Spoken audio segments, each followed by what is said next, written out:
Estética oriental. En este caso trataremos de entender por qué podemos segmentar geográficamente el concepto de la estética.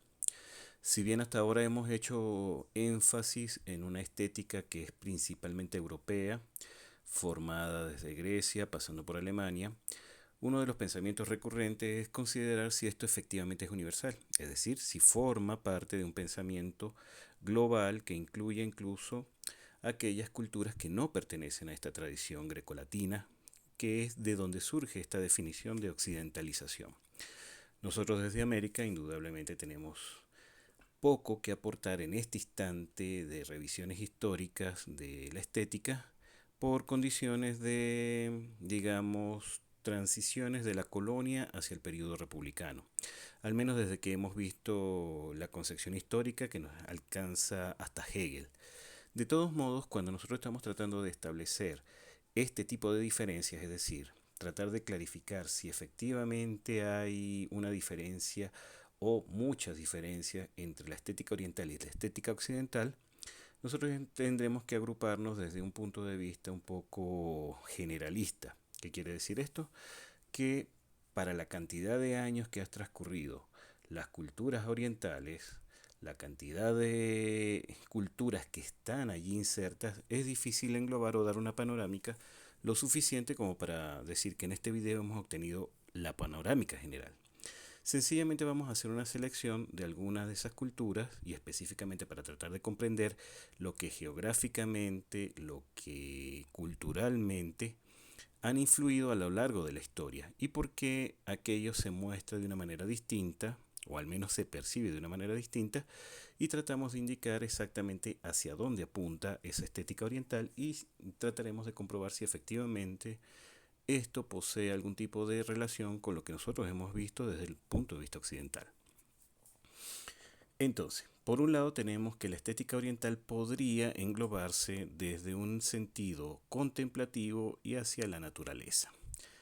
Para ello nosotros vamos a tratar de entender cuatro espectros, al menos para poder decir, o cuatro estratos para poder entender, que es el Islam, la India, China y Japón.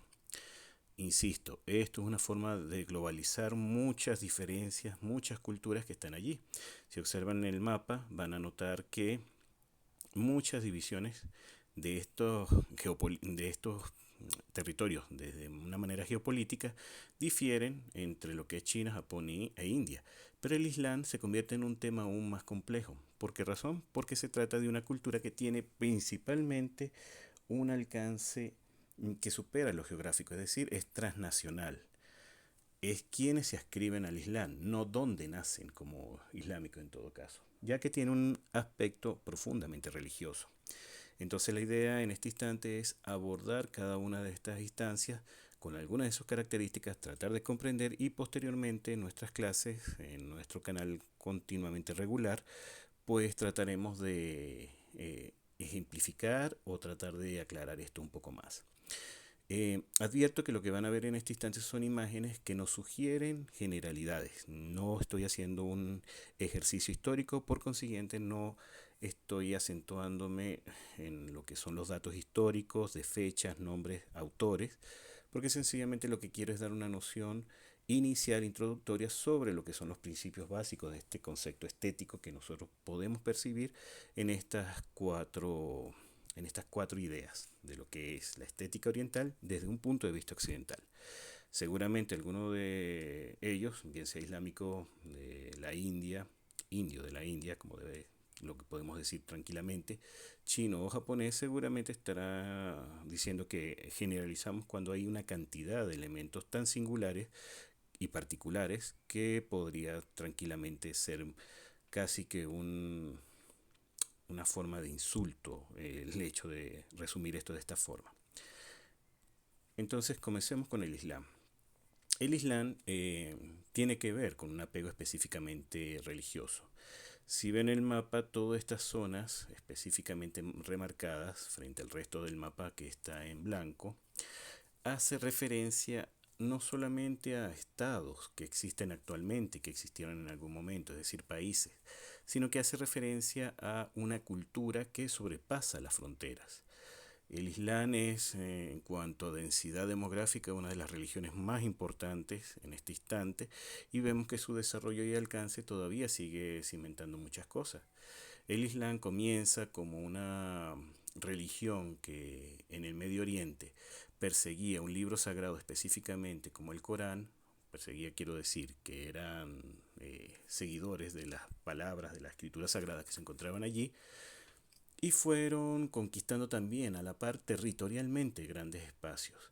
Desde el Medio Oriente pasaron por África, desde África trataron de subir por España y lo que fue una parte de Europa fue conquistada por esto y hubo una mezcla significativa que para nosotros los latinoamericanos tiene una influencia también importante, porque la mezcla española y árabe generó una cultura que fue precisamente parte de aquellos colonizadores que llegaron a América Latina y desarrollaron algunos esquemas, incluso artísticos, que tienen que ver con nosotros.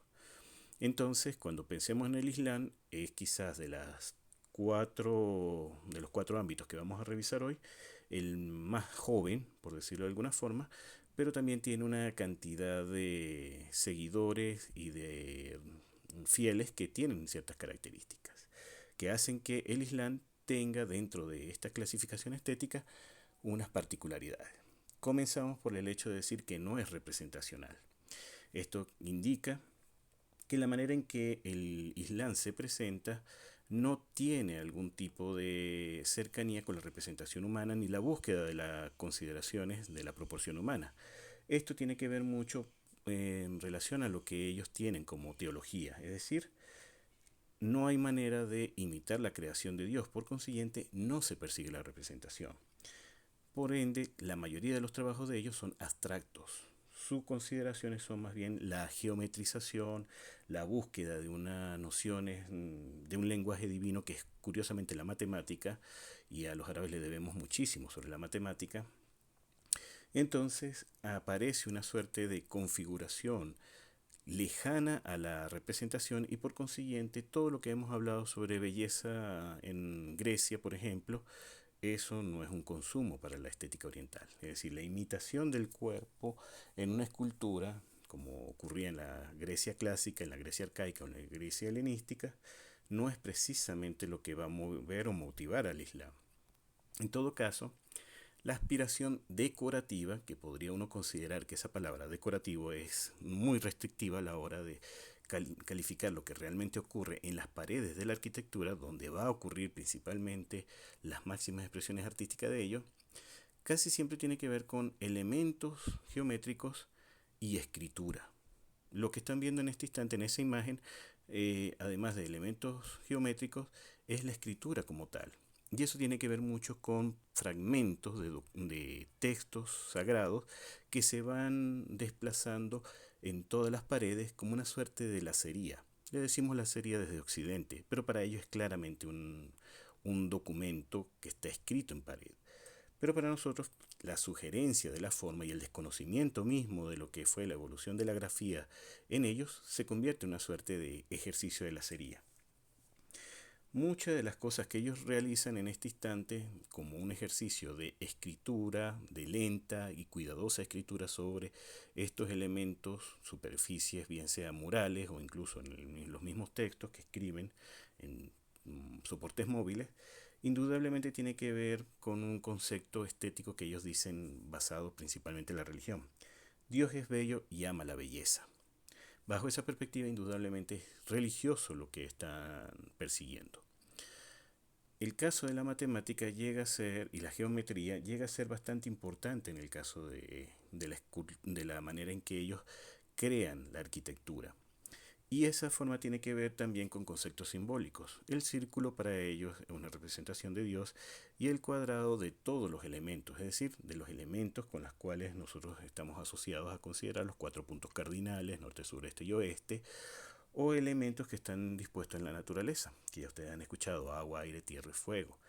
Esto indudablemente hace un acercamiento hacia la naturaleza y esto tiene una característica también muy importante puesto que no es representacional, sino simbólico.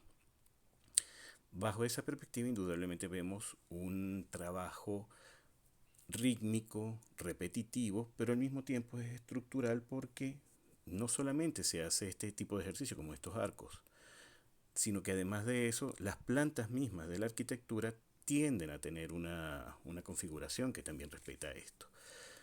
Una de las partes bien importantes es el concepto de purificación, de limpieza, que además de eso tiene mucho acercamiento con la misma manera que la caligrafía. Esto va a tener en común con China, el amor por la caligrafía en sí. Y curiosamente, la mayoría de estos edificios tienen una consideración especial por el flujo del agua interna, es decir, las fuentes, estas pequeñas albercas, hacen que la estética del Islam tenga una transformación de la naturaleza en los espacios internos. Esto que vimos anteriormente, podemos regresar, estas plantas que se encuentran con un patio central es algo que vamos a heredar en América Latina desde un punto de vista bien romano o bien de esta alianza que ocurrió en España, tanto del mundo árabe como del mundo hispánico, y que nosotros vamos a tener en la arquitectura colonial como un rasgo significativo, que es la idea de un patio central. E incluso en algunas circunstancias vamos a ver fuentes dentro de esta arquitectura de lugares coloniales latinoamericanos. Y eso tiene que ver un poco con esa noción del respeto o de la necesidad de que la naturaleza esté interna dentro del espacio arquitectónico porque tiene un significado, pero además de eso el sonido, el hecho de encontrarse con el sonido de algo que puede fluir internamente, pues también tiene una relación bastante sonora, es complejamente constructiva, es decir, una composición que incluye no solamente lo visual, sino también lo sonoro. E indudablemente el agua y la limpieza y la salubridad es importante para la cultura islámica. La India. La India tiene ciertas particularidades y quizás una de las cosas más complejas es observar cómo históricamente se ha construido a partir de una transición religiosa que ha sido permanente y se ha ido modificando continuamente. Englobarlo vuelve a ser un ejercicio bastante, si se quiere, general y en cierta forma muy pequeño para poder comprender toda su extensión. De todos modos, lo que podemos entender es que hay un apego también por lo religioso, pero en este caso aparece el concepto de budismo, que también va a estar, así como el Islam supera las fronteras de cada país para hacer una cultura mucho más amplia que lo que podría ser un espacio geográfico, el budismo va a estar en China, va a estar en Japón, aunque principalmente se le considera, o sea, su origen es principalmente de la India, y vemos que está centrado allí. Dentro de las características que tiene este tipo de estética oriental es que es prescriptiva. Es decir, así como ocurrió en el Islam, que la religión es la que determina cómo es la manera en que se va a desarrollar la estética o la teoría del arte o los patrones artísticos, en la India va a ocurrir exactamente igual. Va a haber una suerte de norma de las artes y una alianza entre hombre y naturaleza, que es algo que tiene que ser indivisible.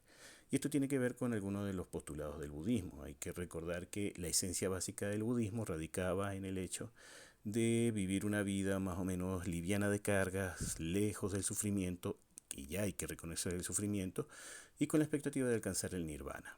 Es decir, una superación de los problemas materiales, de las preocupaciones por las cuales el individuo sufre y quitarse peso de los hombros, como por ejemplo el hecho de no desear. El deseo en el budismo tiene un carácter pesado, es decir, te genera mayores angustias, te genera un conjunto de problemas por el hecho de desear algo más allá de la misma existencia que ya tienes. Entonces el sufrimiento como producto de las ansias es algo que va a estar allí subyacente dentro de este tipo de estética.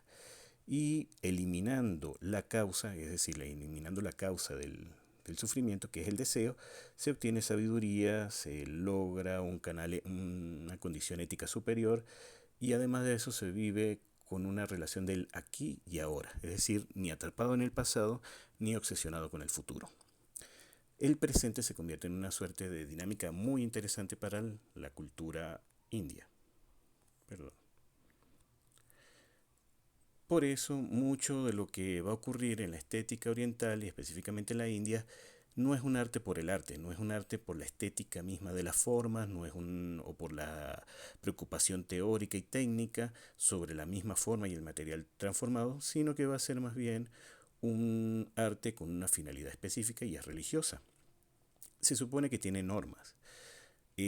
Serían en todo caso 6 las normas que estarían contenidas y cada una de ellas estaría basada en algo llamado raza y chanda.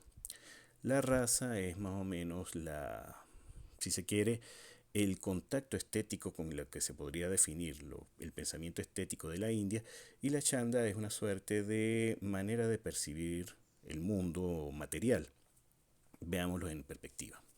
Este Buda, que tiene una característica muy específica de ser medianamente formal, no es el hábito con el que estamos acostumbrados a ver la iconografía de Buda, de un sujeto que aquí en Occidente se muestra obeso, sentado y con ciertas características, es la manera como se va construyendo ese canon o esa imagen o esa iconografía. En este caso hay una ciencia de las formas. De esas 6 reglas, la verdad que no se puede ver, que es como ellos lo definen, son 6. Entre ellas está la ciencia de las formas, cómo la luz de los humanos y las cosas entran en armonía. En cierta manera, esto lo que quiere decir es que lo observado, lo percibido, más el ojo que percibe, es capaz de entrar en armonía con aquello que se considera entonces parte de esa estética. Lo interesante es que si la imagen anterior parecía más hierática, esta tiene mucho más movimiento.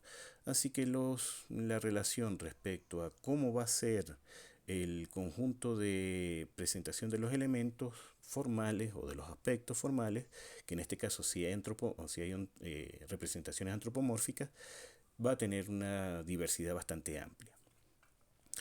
En el caso de la segunda regla sería el sentido de las relaciones. Es el conocimiento de aquello que es contemplado y la mímesis. Sobre todo aquí sí hay un concepto mimético y es de Dios. Específicamente cómo el objeto y el sujeto se eligen para tener un sentido de relaciones. Es decir, de darle sentido y de conocimiento de aquello que se contempla. Hemos de entender que dentro de este tipo de religión también el concepto de observación y meditación tienen un apego bastante importante. Una de las terceras reglas que va a afirmarse aquí es la influencia del sentimiento. Es algo técnicamente denominado como choque estético. Y aquí es donde estoy mencionando como la raza con S. Esa raza es un choque estético sobrecogedor. Raza podría traducirse como sabor, como gusto, pero además de eso algo que no se puede describir, o sea que sería inefable. Y esa manera de percibir esa influencia del sentimiento es lo que se considera entonces clave como la tercera regla. Recapitulemos. Hay una relación entre las cosas y el ojo humano que es armónico, pero al mismo tiempo es capaz de obtener un conocimiento por ser contemplado y porque hay una mímesis del Dios. Y además de eso se acepta el sentimiento sobrecogedor que existe al observar estas obras. En el caso de lo que sería el sentido de gracia, que sería la cuarta regla, estaría siguiendo como, digamos que está tratando de evitar la ignorancia y regular la armonía. En cierta forma, lo que se está buscando aquí es obtener un conocimiento, pero de la misma forma en que no sea netamente sensitivo, no netamente sensible. La idea es obtener una información. Evidentemente esto está basado en el estudio de ciertos textos sagrados, pero al mismo tiempo también la posibilidad de comprender elementos que son, digamos, culturalmente entendidos como el camino hacia el conocimiento. Nada de esto está arrojado como una suerte de a priorismo, aunque ellos mismos afirman que hay una suerte de normas a priori, que estas son las formas en que el ser humano conoce y reconoce inmediatamente el mundo. Pero sin duda alguna, el sujeto, el espectador que está consciente de lo que está ocurriendo en el arte de la India, está cercano a comprender los marcos contextuales de esos textos sagrados para finalmente comprender sobre qué va. Dentro de La quinta regla estaría la semejanza, es decir, no se trata de una mímesis exterior, como lo había mencionado anterior, sino más bien de la naturaleza interior, del espíritu. Eso es lo que se busca imitar o decir que hay un ejercicio de mímesis. Y lo posterior como ejercicio sería más bien recoger aquello que es esencial del objeto percibido para llevarlo indudablemente a expresiones que no necesariamente quieren decir que son así en el mundo real, pero sí se perciben como las características íntimas de aquello que es el elemento representado. La sexta regla sería una ciencia de los colores, y esta ciencia de los colores es teoría, así de sencillo. Es la manera como se teoriza y en qué forma es que los objetos deben realizarse, es decir, es el patrón, cómo hacer. Entonces tenemos la raza que hace referencia a ese choque estético sobrecogedor que da un sabor, es como un gusto, como cuando se toma un alimento. Ese mismo impacto que ocurre y que es de carácter inefable es una de las categorías de la estética en la India. La otra podría ser la chanda. La chanda tiene que ver con ritmo, movimiento y matemática, y eso es lo que quiero mostrar en esta imagen. Muchos de los elementos repetitivos rítmicos y que aparecen allí tienden a seguir ese otro patrón dentro de lo formal, que sería la estética de la India. Entonces tenemos un concepto bastante coincidente en lo islámico respecto a ese apego por lo geométrico y la necesidad de representar algo que es de carácter matemático dentro de parámetros que son espirituales, al menos en lo que es lo religioso. China. En China ocurren varias cosas. Primero, la cultura que estamos viendo es un territorio bastante amplio, es uno de los países más grandes que tiene el planeta, una de las culturas más antiguas que reconocemos, pero al mismo tiempo tiene una cantidad de secuencias de pensamientos, filosofías y religiones que se hace bastante abrumador para comprender. Comienza con el taoísmo, con el confucianismo como formas de pensamiento, pero el taoísmo también es religioso. Luego se adscriben al budismo y así se va construyendo un concepto de belleza que es más bien ontológica. ¿Ontológica qué quiere decir? Que va hacia la preocupación sobre el ser, es decir, la relación que va a haber entre la materia y el espíritu.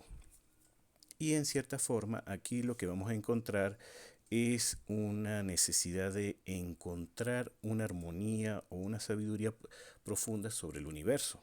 Es lo que se desea. Y aquí vienen muchos conceptos que nosotros estamos acostumbrados a ver por la cantidad de información que recibimos por los medios de comunicación respecto a China, como por ejemplo es la fuerza interior o llamado Qi. En este punto, nosotros vamos a entender que la caligrafía también tiene un punto bastante importante dentro de esta cultura, al igual que el Islam. Tenemos entonces de China una sabiduría confuciana que va a decir que es necesario comprender los antepasados, aceptar los antepasados, es introspectiva, es decir, va a buscar entender filosóficamente al individuo y va a hacer una suerte de estudio sobre lo que ocurre en el mundo. En ese ejercicio de estudio está contemplada varias artes y están clasificadas incluso entre artes y artesanías. Ahorita vamos a hacer el listado de ellas. Pero lo interesante es cómo el concepto confuciano es más la forma en que el sujeto logra entender las conductas, el mundo en sociedad y el mundo en sí mismo. A la par de eso vamos a tener una mística taoísta, es decir, el Tao es el camino y es una suerte de equilibrio entre fuerza, entre la unidad y el resto del mundo, que es donde aparece el concepto del yin y el yang, principio masculino, principio femenino, luz, oscuridad, pero no es una manera de luchas en la que uno se debe imponer, sino más bien la relación de flujo que debe ocurrir entre ellos y en esa creación perpetua de fuerzas es que ocurre todo el resto del mundo. Esto de la mística taoísta tiene que ver mucho con Lao Tse, que es otro de los importantes pensadores chinos, pero para efectos de la estética nosotros vamos a ver lo anterior, que fue caligrafía y un dibujo, y vamos a hablar de lo que son artes y artesanías. Para los chinos,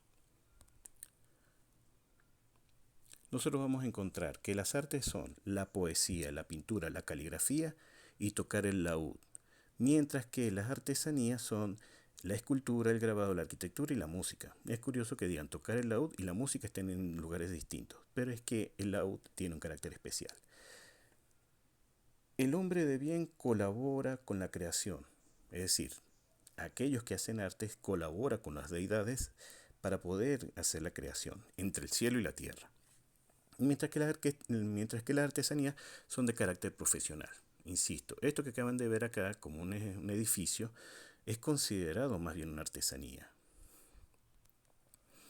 Por consiguiente, entonces tenemos artesanía hecha por los hombres de bien, perdón, por profesionales, y las artes hechas por hombres de bien. Curiosamente, la caligrafía, en este caso la escultura que pertenece a las artesanías, y estos son los guerreros de terracota, tienen una particularidad de hacer una mímesis bastante importante y además de eso trabajar con ciertas singularidades. Se supone que ninguna de estas esculturas se repite. Pero en el hecho de expresar la caligrafía tiene un ejercicio superior. Para ello es una suerte de remembranza y un ejercicio donde fluye el chi y así su temperamento se manifiesta. Por eso es que el chi se convierte en un impulso de creación, es como un soplo, es una energía. Recuerda mucho al concepto de soplo que tenían los griegos, que también indicaba psique, el alma también era algo como una suerte de soplo. Eso mismo pareciera que podríamos entender como una analogía respecto al chi. Es decir, ese fluir, ese soplo, esa energía es un impulso de la creación que nos muestra entonces lo que es el concepto de China. Japón. Japón tiene otra particularidad. Es también una mezcla de una gran historia, un conjunto de religiones y además de eso una concepción del mundo que no es precisamente similar a la China ni a la India, que tiene que ver con el budismo. Aquí el simbolismo y la simplicidad también tienen quizás un criterio superior al resto de los anteriores. Uno de los grandes pensadores, como es Daisetsu, dice que la belleza no está en la forma, sino en el significado de ella. Y en este punto es cuando vamos a encontrar un concepto muy de lo formal o una preocupación por la manera en que se presenta la forma que hace que esto tenga una dinámica completamente distinta. Si bien toman del budismo la simpleza, la simetría, la sutileza, la calma, el balance, el concepto del vacío, van a sumarle un principio filosófico y además de eso un comportamiento, una forma de pensamiento llamado wabi-sabi. El wabi-sabi se puede traducir como una soledad simple, es como una suerte de apartarse del mundo para poder obtener una melancolía y un anhelo espiritual que le permite entonces ser muy existencialista. Y así vamos a encontrar piezas, obras que están contenidas a partir de que la sinceridad de lo bello está por encima del materialismo. En pocas palabras, las búsquedas casi siempre están basadas por tres principios que son lo imperfecto, lo impermanente y lo incompleto. Al final de esta presentación vamos a ver un ejercicio. No obstante, históricamente también tienen apego hacia el realismo, hacia las posibilidades de comprender aquello que se entiende como un arte bastante cuidadoso y minucioso con la mímesis, como en este caso una de las figuras que se encuentra en uno de esas pagodas que son templos budistas. Y finalmente obtenemos una cantidad de piezas que reflejan esto, por ejemplo. Lo de imperfecto habla sobre el carácter ruinoso, decadente, rústico, que al mismo tiempo es sencillo y modesto. Lo impermanente hace referencia a cómo aquello que es envejecido pues ayuda a desvanecer la vida, que es por ejemplo aceptar el fin de los materiales. Algo que tiene de extraño o de diferente en la concepción de la restauración china de Occidente es que los chinos sí están de acuerdo con una restauración en la que se note que hay una restauración o que se borre la posibilidad de que el tiempo se note en un proceso de restauración de una obra. En Occidente hay algo existente como la Carta de Venecia que dice que nosotros tenemos que respetar la pátina del tiempo. En el caso de los japoneses, pareciera que llevan eso a una máxima expresión, como por ejemplo el hecho de aceptar el envejecimiento del material como una de las formas de comprensión de aquello que se ve ruinoso. Y lo incompleto es ver cómo, en alguna de estas imágenes que hemos visto anteriormente, no todo está definido completamente, sino que hay que hacer un ejercicio perceptual para completar las formas. Entonces, el wabi sabi hace referencia a una suerte de estética de lo ruinoso, de lo imperfecto. Y es eso como se nos presenta entonces Japón como una sociedad profundamente melancólica o con una inclinación hacia aquello que es el carácter temporal de los materiales. Bueno, esta fue la presentación inicial de lo que quería acercarles a ustedes sobre estética oriental. Espero todas sus preguntas y espero que esta presentación haya sido lo suficientemente ilustrativa para poder comprender de una manera muy superficial e introductoria aquello que es el tránsito hacia una estética oriental. Muchas gracias.